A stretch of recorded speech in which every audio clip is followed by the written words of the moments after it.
RPTV news Bangla.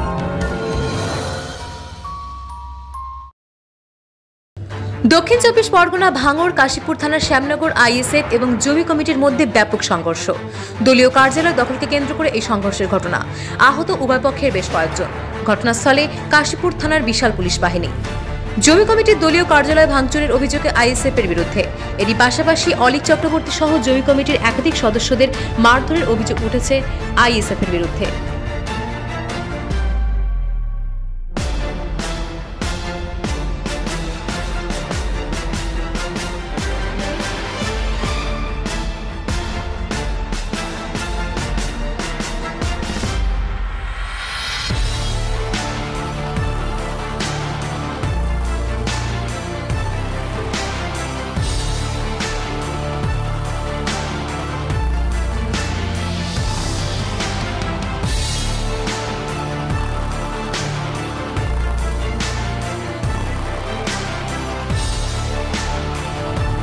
Bureau report, RPTV news Bangla.